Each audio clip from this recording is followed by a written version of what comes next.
So Boris Johnson speaking at the Foreign Office. We're going to come back to that speech. He's expected to talk for around half an hour and take in the question and answer session for you. But in the meantime, let's return to our main story this morning. And of course, the news that the leader of the Palestinian Islamist group Hamas has called for an uprising against Israel, an intifada, in response to President Trump's decision yesterday to recognize Jerusalem as the country's capital. Well, let's go to Jerusalem now. Our correspondent Issam Ikamawi is there. He's a correspondent for BBC Arabic. Issam, hello to you. In practical terms, what do you think this call for an intifada, a popular uprising, is going to mean? Well, it's sort of expected if you follow Hamas and their approach to the conflict. Every time there is some kind of incident, they call for an intifada. This is not the first time. They called for an intifada last July when the Israelis installed the cameras at the Haram al-Sharif compound in East Jerusalem. And also they called for an intifada last year when there was a spate of stabbing, in particular in East Jerusalem. So this is in keeping with their stance on this issue. However, other factions, Palestinian factions, have called for people to go out and demonstrate and express their anger and displeasure at President Trump's announcement yesterday recognizing Jerusalem as the capital of Israel. They declared 3 days of rage starting on Wednesday.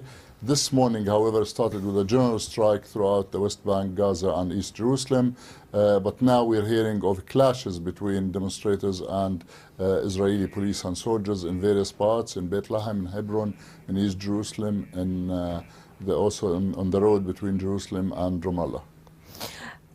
Is there, despite obviously the welcome from Benjamin Netanyahu and from many others for yesterday's announcement, is there also disquiet, any sense of disquiet with the government there because of the violence that potentially this decision might bring?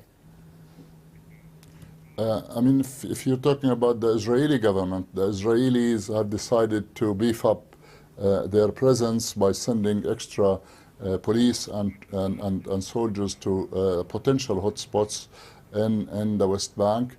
Also, there have been reports that Benjamin Netanyahu, the Israeli Prime Minister, has cancelled some of his engagements today to concentrate on what's happening on the ground.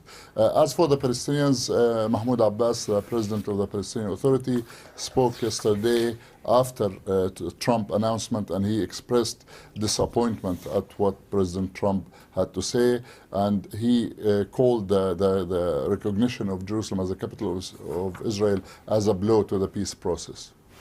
On the Palestinian side, are they hearing, although the focus has been on what President Trump has announced, are they hearing the voices of objection coming from France, from Britain and elsewhere to Trump's announcement?